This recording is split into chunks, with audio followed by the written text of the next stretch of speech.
بسم اللہ الرحمن الرحیم نحمدہ و نصلی علی رسولہ الکریم اما بعد۔ تیری رحمتوں کا دریا سرعام چل رہا ہے، مجھے بھیک مل رہی ہے، میرا کام چل رہا ہے۔ تیرے نام کا وظیفہ میری زندگی کا حاصل، تیرے نام کی بدولت میرا کام چل رہا ہے۔ حاضرین مجلس، میرے نوجوان بزرگوں، دوستوں، M L A working committee کے تمام ذمہ داران، ہمارے سیاسی پارٹی کے تمام ورکر، اہلیان شہر، میں سب سے پہلے اللہ رب العالمین کا شکر گزار ہوں کہ اللہ تعالیٰ نے اپنے کرم سے، اپنے فضل سے اپنے گھر پر اور اپنے محبوب نبی جناب رسول اللہ صلی اللہ علیہ وسلم کے در پر حاضری کی سعادت اور دولت عطا فرمائی۔ یہ میرے لیے سعادت اور خوش نصیبی کی بات ہے۔ پہنچتے وہی ہے اللہ اور اس کے رسول کے گھر پر جسے اللہ اور اس کا رسول بلاتا ہے، اور جن کے حصے اور نصیب میں نہ ہو، جو نہ جانا چاہتا ہو یا اللہ اس کے رسول کے گھر پر جانے کو برا سمجھتا ہو، ایسے لوگوں کو اللہ تعالیٰ اپنے در پر نہیں بلاتے۔ میں اللہ رب العالمین کا شکر گزار ہوں کہ اللہ نے مجھے بھی اور میرے ساتھ بہت سارے لوگوں کو حج کی سعادت عطا کی، اپنے محبوب نبی اور ان کے دیار میں حاضری کی دولت عطا کی۔ اللہ تعالیٰ اسے شرف قبولیت عطا فرمائے۔ میں نے آپ کے لیے، اپنے شہر کے لیے، شہر والوں کے لیے، اس شہر کی تمام تر ضروریات کے لیے اللہ سے مانگا ہے۔ اللہ کے نبی کے دربار میں نے سفارش کے لیے درخواست پیش کی ہے۔ میرا یہ ماننا ہے کہ اس کائنات میں ہوتا وہی ہے جو میرے رب کا فیصلہ ہوتا ہے۔ اگر اللہ رب العالمین کا فیصلہ ہوگا تو ہمارے شہر کی تمام تر ضرورتیں پوری ہوں گی۔ میں تو شکر گزار ہوں اور میرا دل شکر گزاری کے جذبات سے لبریز ہے کہ بمبئی سے یہاں تک راستے میں چند مقامات، دو مقامات پر تھوڑی تھوڑی بارش ہوتے میں نے دیکھی، لیکن پورا راستہ سوکھا ہے۔ مالیگاؤں کے لیے مالیگاؤں والوں نے بہت دعاؤں کی درخواستیں کی، اور جتنے حجاج کرام پہنچے ہیں سبھی لوگوں نے مالیگاؤں میں بارش ہو، مالیگاؤں کے اطراف میں بارش ہو، اس کے لیے خصوصی دعائیں کی۔ اور جب مجھے ساتھیوں نے بتایا کہ بارش ہو رہی ہے تو میں اللہ رب العالمین کی بارگاہ میں سجدہ ریز ہو گیا کہ مالک تیرا کرم ہے۔ پانی انسانوں کی بنیادی ضرورت ہے، پانی انسانوں کی بنیادی ضرورت ہے، اور اسی پانی سے زندگی ہے، اور اگر پانی نہ ہو تو جینا محال ہو جائے گا۔ اپنے شہر کے تئیں، شہر سے ہمدردی اور خیرخواہی رکھنے والے فکر مند رہتے ہیں۔ ہمارا یہ شہر ہر اعتبار سے ترقی کرے اور اس میں خوشگوار تبدیلی اور انقلاب آئے۔ ہمارے نوجوانوں کی زندگیاں اللہ اس کے رسول کے احکامات سے پر ہوں، نمازوں کا اہتمام کریں۔ ہمارا یہ شہر اور یہاں کے نوجوان اللہ کی بارگاہ میں شکروئی حاصل کریں۔ نشے جیسی عادت سے اور نشہ اور چیزوں کی خرید و فروخت سے ہمارا شہر محفوظ رہے، اور یہ وبا ہمارے شہر سے ختم ہو جائے۔ ہمارا شہر مذہبی شہر کہلاتا ہے، مسجدوں اور میناروں کا شہر کہلاتا ہے، اور ہم یہ چاہتے ہیں کہ ہمارے شہر کی یہ شناخت ہر حال میں باقی رہے، اور ہمارا یہ شہر مسجدوں اور میناروں کے شہر کے نام سے اگر جانا جاتا ہے تو یہاں لوگوں کی زندگیوں میں دینداری بھی رہے، اور لوگ اس نام کا بھرم رکھ لیں کہ لوگ کیا کہیں گے، کہ مالیگاؤں کے نوجوانوں میں یا مالیگاؤں کے کچھ لوگوں میں اگر اس طرح کی باتیں ہوتی ہیں جو دینی اور شرعی اعتبار سے، سماجی اور عام زندگی کے اعتبار سے معیوب بات ہے، تو ہمارے نوجوانوں کو اور شہر کے رہنے والوں کو یہ احساس ہونا چاہیے کہ ہمارے ان غلط کاموں کی وجہ سے اور ہماری بے راہ روی سے مالیگاؤں کا نام خراب ہو رہا ہے۔ یہ احساس اللہ ہمارے نوجوانوں میں پیدا کر دے، اور ہمارا یہ نوجوان جو ہمارا مستقبل ہے، اور ہمارا یہ نوجوان جو ہمارے شہر کی اپنی شناخت اور پہچان ہے، اللہ اسے صراط مستقیم پر گامزن اور صراط مستقیم پر انہیں ثابت قدم رکھے۔ میں یہ دعا کرتا رہا اور آج بھی میری یہی دعا ہے کہ ہمارا شہر مذہبی شہر کہلاتا ہے تو اس کی دینی شناخت اور اس کا دینی تشخص باقی رہنا چاہیے، اور یہ کام ہمارے شہر کے نوجوان کر سکتے۔ کسی بھی قوم اور کسی بھی سماج کا اگر نوجوان طبقہ دینی اعتبار سے اگر اللہ اس کے رسول کے احکام کے تابع رہے تو اس میں شہر کے لیے دینی اور دنیاوی دونوں اعتبار سے بھلائی ہوتی ہے۔ ہم اللہ رب العالمین سے دعا گو ہیں کہ اللہ تعالی ہمارے شہر کو سماجی برائیوں سے پاک کر دے، نشہ اور چیزوں سے پاک کر دے، بے راہ روی اور غیر شرعی کاموں سے اللہ پاک کر دے۔ آپ لوگوں نے میرا استقبال کیا، کسی عبادت کے بعد، اس کی ادائیگی کے بعد استقبال کرنا میں نہیں سمجھتا کہ کوئی مناسب بات ہے۔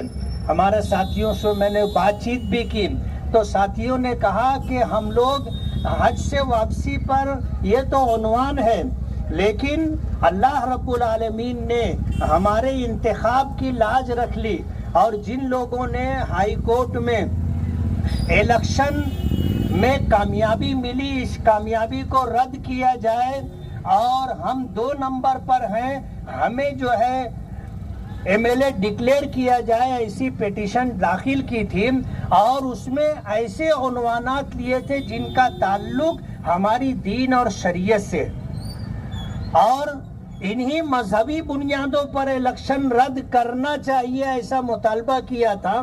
معزز جج نے اسے بہت باریک بینی سے دیکھا اور سنا۔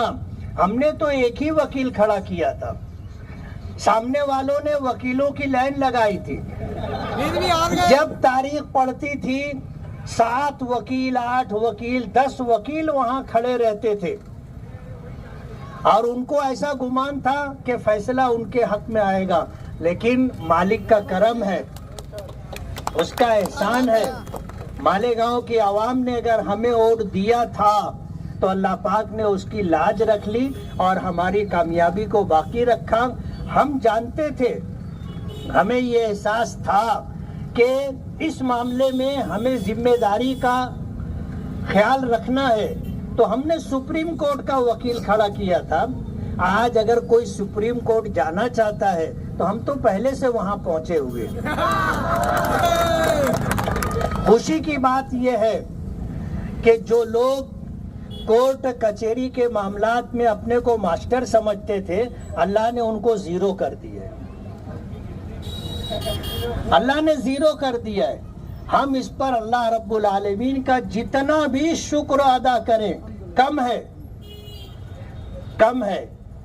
اللہ کے فیصلے پر راضی رہنا اور اللہ کے فیصلے پر راضی رہنے کی بات کرنا، دونوں میں زمین و آسمان کا فرق ہے۔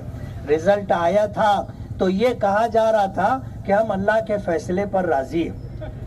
راضی تھے تو 5 سال انتظار کرتے نا۔ آپ نے اپنے عمل سے یہ بتایا کہ ہم اللہ کے فیصلے پر راضی اور خوش نہیں ہیں، ہمیں اس فیصلے پر اعتراض ہے۔ اللہ رب العالمین نے ہمیں اس پٹیشن کے معاملے میں کامیابی دی ہے، اور میں ہمیشہ اپنے ساتھیوں سے، اپنے دوستوں سے کہا کرتا ہوں کہ اللہ کی مدد ہمارے ساتھ ہے، اللہ کی مدد ہمارے ساتھ ہے، اور انشاءاللہ اللہ کی مدد ہمیشہ ہمارے ساتھ رہے گی۔ بس بات یہ ہے کہ ہم اپنے پروردگار کو ناراض نہ کریں، ہر وہ کام کرے جس سے ہمارا پروردگار راضی اور خوش ہوگا وہی جو میرے رب کا فیصلہ ہے۔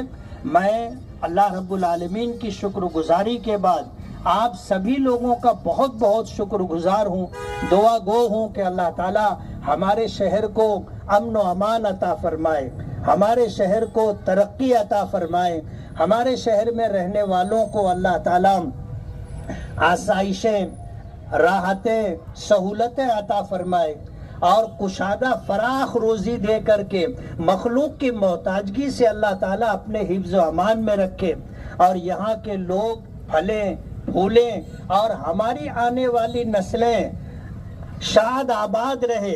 اللہ تعالیٰ انہیں کشادہ فراخ روزی دے، اور کشادہ فراخ روزی دے کر کے اللہ تعالیٰ دین و شریعت پر عمل کرنے والا سچا پکا مسلمان بنائے۔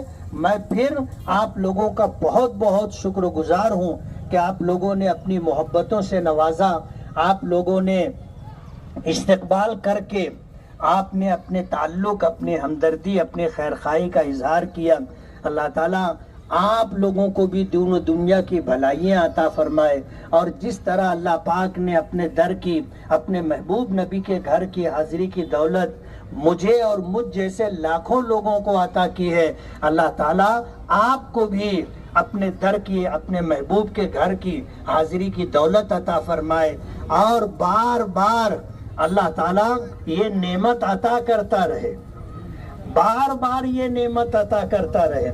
جانا کسی کا کمال نہیں ہوتا ہے، یہ تو جس کا بلانا ہوتا ہے وہ جاتا ہے، ورنہ لوگ پیسے لے کے بیٹھے رہتے ہیں، لوگ تیاری کر لیتے ہیں لیکن نہیں جا پاتے، رکاوٹیں آ جاتی ہیں۔ کتنے لوگوں نے حج کی تیاری کی تھی، عین وقت پر بیمار ہو گئے، جانے والوں میں سے کسی کا انتقال ہو گیا یا کوئی حادثہ ہو گیا جس کی وجہ سے نہیں جا سکے، اور کتنے ایسے بھی ہوتے ہیں کہ انہیں امید نہیں ہوتی کہ ہمارا بلانا ہوگا اور اللہ پاک بلا لیتے ہیں۔ اس لیے جانا کسی کا کمال نہیں ہے، یہ میرے رب کا فیصلہ ہے۔ اور پھر یہ تو بات ہے کہ حضرت ابراہیم علیہ السلام کی پکار پر کہ لوگوں اللہ کے گھر پر حج کے لیے آؤ، جس نے لبیک کہا ہے وہ جاتا ہے، اور جس نے جتنی مرتبہ لبیک کہا ہے وہ اتنی مرتبہ جائے گا۔ یہ پروردگار کا فیصلہ ہے، یہ دولت کا کمال نہیں ہے، یہ فرصت کی بات نہیں ہے، یہ تو اپنے پروردگار کا فیصلہ ہے اور اللہ کا احسان ہے۔ ہم اس کی بارگاہ میں اگر زندگی بھر بھی سجدہ ریز رہیں تو اس نعمت کی شکر گزاری نہیں ہو سکتی۔ ہم اپنے گھر اسی کو بلاتے ہیں جس کا آنا ہمیں پسند ہو اور جس سے ملنا ہمیں پسند ہو، اور ہمارے گھر اگر ایسا کوئی مہمان آتا ہے تو ہم چاہتے ہیں کہ وہ اور رکے، اور جب جانے لگتا ہے تو اس کو رخصت کرتے ہوئے، مشایعت کرتے ہوئے ہم ساتھ میں جاتے ہیں اور کہتے ہیں کہ پھر آنا، بتا کے جاؤ کب آؤ گے، جلدی آنا۔ اور ایسا مہمان جس کا آنا ہمیں پسند نہ ہو تو ہمیں سوچتے ہیں یہ مصیبت کیسے ٹلے گی۔ ہم لوگ پوچھنے لگتے ہیں کہ کب جاؤ گے۔ اب بعض لوگ تو ایسے ہوتے ہیں کہ آپ تو بہت کام کے آدمی تھے، آپ کو کہاں سے فرصت مل گئی۔ تو جس کا آنا ہمیں پسند نہیں ہوتا ہم اپنے گھر ان کو نہیں بلاتے۔ اس لیے میں بہت بہت شکر گزار ہوں اللہ رب العالمین کا۔ اور اس کے بعد آپ لوگوں نے استقبال کیا، لوگ کہتے تھے کہ تم چلے جاؤ گے تو کیا ہوگا۔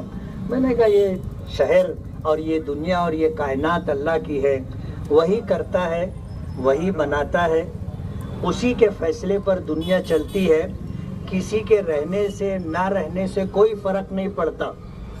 یہ اللہ رب العالمین کی ربوبیت ہے۔ اگر اللہ بندوں کا محتاج ہوتا تو ظاہر بات ہے یہ دنیا چلتی نہیں، دنیا چلتی نہیں۔ ہم جیسے ہم سے اچھے لاکھوں کروڑوں لوگ دنیا میں آئے چلے گئے، دنیا کا نظام چل رہا ہے اور چلتا رہے گا. اور آج تو دنیا گھر آنگن ہو گئی ہے، بہت مختصر ہو گئی ہے. آپ جتنی دور فون لگاؤ گے اتنی جلدی لگ جاتا ہے. آپ بازو میں دیتے رہتے رنگ آتی نہیں ہے. اور دنیا کے دور دراز علاقوں سے تجربہ کر کے دیکھو، آپ نمبر ڈائل کرو فوراً فون لگتا ہے. اب تو سب کام فون پر ہوتے ہیں اور لوگ کہتے ہیں ارے آنے کی ضرورت نہیں، آپ صرف بولو کام ہوتا ہے. میں مالیگاؤں کی عوام کا بہت بہت شکر گزار ہوں کہ انہوں نے اپنی محبتوں سے ہمیشہ نوازا ہے، اور اللہ تعالیٰ اس نعمت کو ہمیشہ باقی رکھے. میں آپ کی شکر گزاری کے ساتھ، اللہ رب العالمین کی شکر گزاری کے ساتھ یہ چاہوں گا کہ ہم اپنے کاموں کے تئیں مخلص ہوں، اپنے مفادات سے اوپر اٹھ کر کے شہر کی بھلائی کے لیے کچھ سوچیں. اللہ ہمیں عمل کی توفیق عطا فرمائے. بہت بہت شکریہ. دعا کر لیں.